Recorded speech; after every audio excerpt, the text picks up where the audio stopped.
The town of Paradise sits tucked into the hills, quiet, familiar, the kind of place where everyone knows the bus routes and the school schedules and each other's names. On a normal day, Kevin drops the kids off one by one, pulls the bus into the depot, checks in with the dispatcher, and goes home. But the day this story begins is not a normal day. After finishing his route, Kevin stops in to see Ruby, the dispatcher, and asks about picking up more shifts. He needs the money as his father passed away recently, and the medical bills are still outstanding. Ruby tells him there's nothing available right now. So Kevin heads home, and on the way he gets a call from the vet. His dog's cancer has spread, and it's time. He picks up the dog and carries him inside, where his mother meets him with news of a different kind. His son Sean refused to go to school that day. Kevin tries to talk to him about it. Sean puts on loud music to shut out his father's voice. Kevin presses harder, and the conversation breaks apart. Sean tells him he hates him and wishes he were dead. Kevin has to leave the room. That afternoon, he takes his dog to the vet and holds him through it. The next morning, the wind picks up. Somewhere on a transmission tower above the hills, a piece of equipment breaks loose. The sparks it throws onto the dry grass below are small at first, then the wind takes care of the rest. A trucker spots the smoke and calls the emergency line. 2 fire trucks respond immediately, but the usual road to that area won't support their weight. They take a narrow mountain route instead, moving carefully and slowly. By the time they reach the area and discover there's no viable access point from that direction either, the fire has already had time to grow. Meanwhile, Kevin is back at work running his route. He keeps texting Sean between stops, but gets no response. Then his mother calls that Sean has been throwing up since morning and has a fever. Apparently, Sean hadn't been lying. Kevin pulls over to get gas, but the line at the pump is long. While he waits, Ruby gets on the radio to scold him for taking too long and orders him to bring the bus straight to the depot. Kevin drives as fast as he can. Through the windshield, he notices the smoke in the distance getting darker. He stops at a pharmacy anyway and grabs some medicine for Sean, then gets another call, but this time from his ex-wife. Sean has been calling her instead of him. He wants to go back to her house, but she's leaving on vacation tonight with her new boyfriend. Kevin tells her he'll handle it. Back at the fire lines, the situation has changed. A second fire has ignited 3 miles from the first. Power is out in the area. A firefighter on the ground reports heavy smoke and blowing embers 5 miles from where the original fire started. Far worse than the initial estimates. Fire spots are erupting in multiple locations at once. One of the firefighters is already losing visibility. The chief makes the call. This is all one fire. They need to start evacuating immediately. The firefighter on the ground goes door to door. People pour out of their homes, some moving so fast they're crashing into each other on the road. Those without vehicles climb into the truck. A convoy forms. The firefighter leads them out. Above, air tankers arrive and begin dropping flame retardant. But the wind is too strong to aim accurately. The chief asks them to circle and try again. The convoy below is barely moving as visibility is almost zero and the road is too narrow for the size of the traffic. Cars stop. People abandon them and run on foot toward a creek. One man catches fire. A neighbor throws a blanket over him.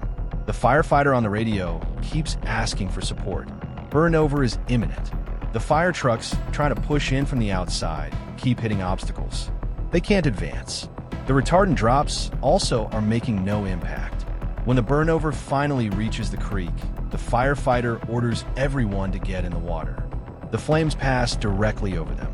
A few minutes later, he calls the command center.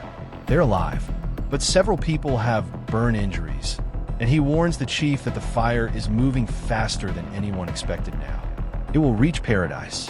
On the road leading into town, a flock of birds crosses directly in front of Kevin's bus. He swerves to avoid them. He changes lanes to let a police car and 2 fire trucks pass and watches the smoke. He picks up his phone and leaves Sean a voicemail. He apologizes for the argument and tells him he'll bring the medicine after work. In Paradise, helicopters have arrived to move firefighters. The town hall gets evacuation orders for East Paradise, and then the phone lines go dead. When the staff tries to push out a public alert, they find the emergency alert system is down too.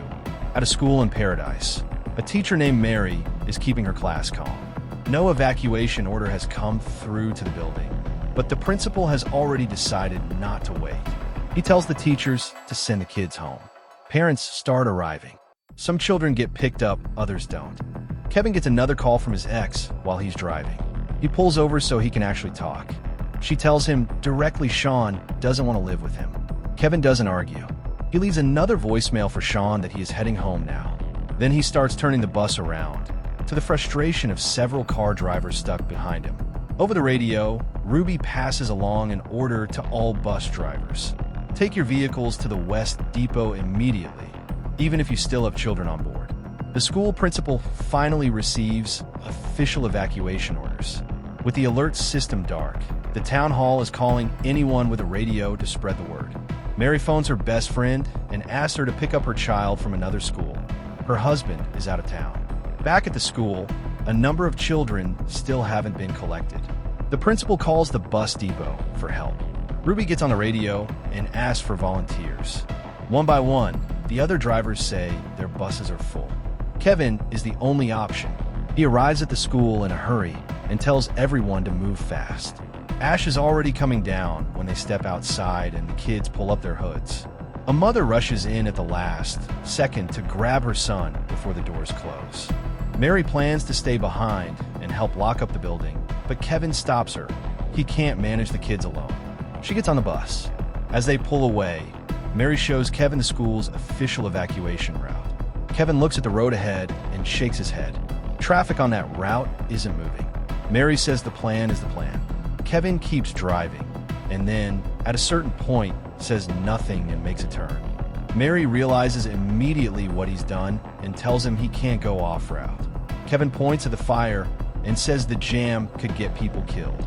He makes another turn, and they come out onto a road with only a few cars. There's a fire burning on the side, and firefighters are scrambling to handle it. Kevin pushes the bus through fast enough to clear the oncoming trucks. At the depot, a red alert comes in and the staff evacuates. Ruby tries to reach Kevin on the radio before she leaves. The system is down. She goes. On the bus, Kevin and Mary talk about growing up in paradise, about the difficulty of raising kids alone. The fire is spreading east now, working through the neighborhoods and into the hospital's cardiology wing. Patients are being moved and roads are starting to close as burning wreckage falls across them. Air attack has been grounded. The wind and smoke make flying impossible.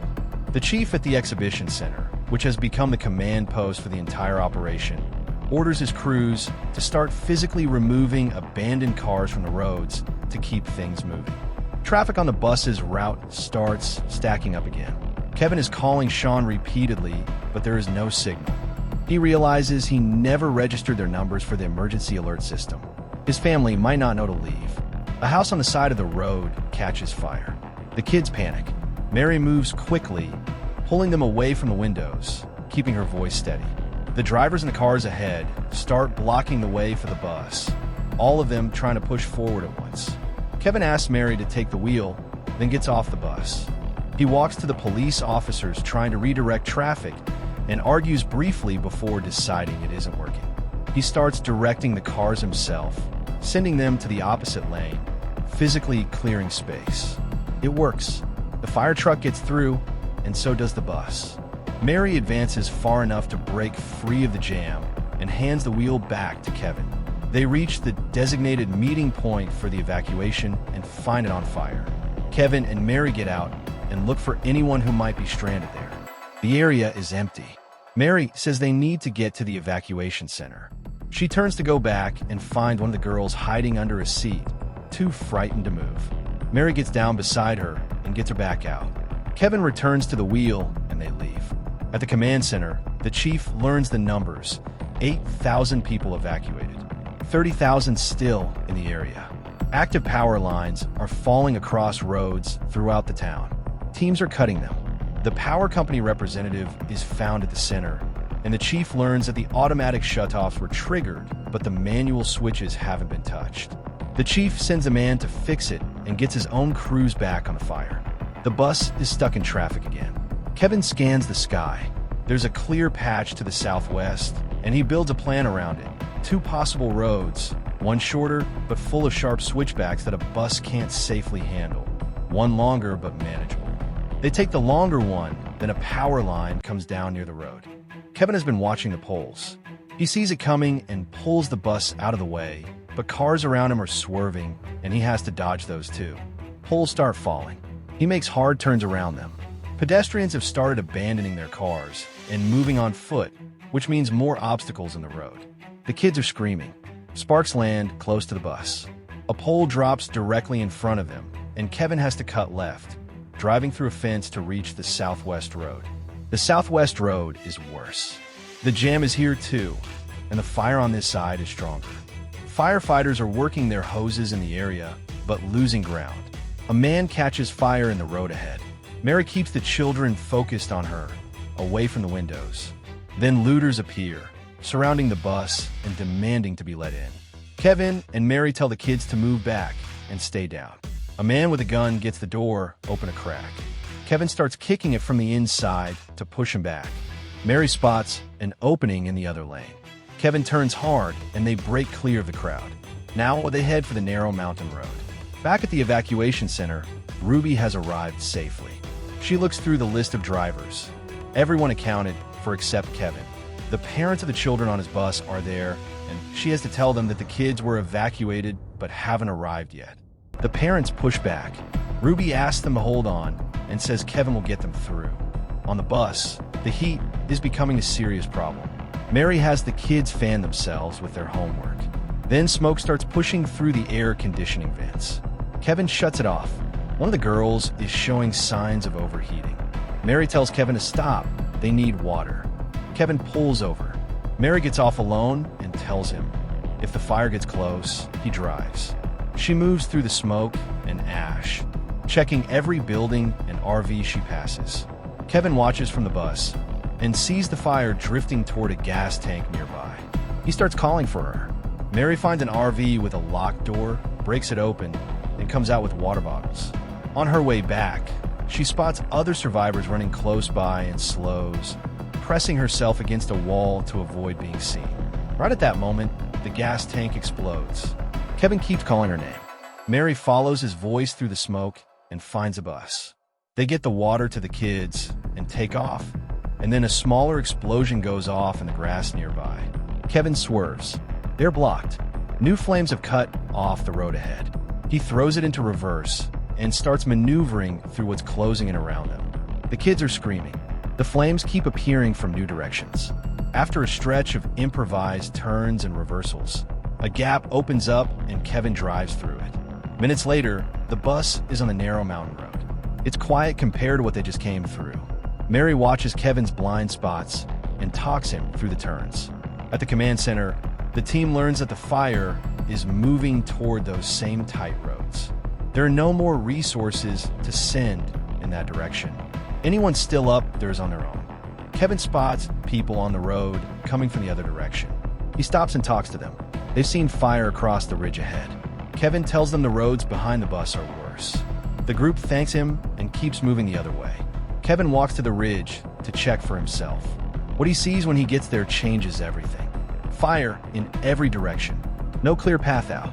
He goes back to the bus and tells Mary the truth. There's nowhere to go. They wait here. Mary sits down and starts crying quietly so the kids won't hear. Kevin tears strips from his shirt and tells her to soak them in water as filters for the kids to breathe through. He moves the children to the back of the bus, away from the vents, and starts sealing the windows with tape. Back at the command center, the chief gets word that the hydrants are losing pressure. Stopping the fire is no longer achievable. The order goes out. Firefighters have stopped fighting and focus entirely on saving lives. The chief steps in front of cameras and says plainly that the fires are growing worse every year, and that those in power have failed the people who live in their path. On the bus, Mary asks Kevin something she's been thinking about, whether they should try to help the kids fall asleep so that if the fire comes, they don't feel it. She talks about never having left paradise, never having seen much of the world. Kevin talks about leaving 28 years ago and not being there when his father died. He says he's realizing he's been doing the same thing to Sean. Then flames appear beside the bus. Kevin grabs the fire extinguisher and hits them. More appear at the back. Mary takes the extinguisher. Kevin uses his jacket. Eventually, the extinguisher empties out. The big fire is still approaching. Kevin sends Mary inside and keeps fighting with the jacket until his hand burns. He watches a tree fall. He gets back on the bus and tells everyone they're going to drive through. The engine won't start. Kevin gets out and checks under the hood. The fire is almost on the road. He keeps working. Mary slides into the driver's seat and tries. The engine turns over. Kevin gets back in. They move. The kids are screaming.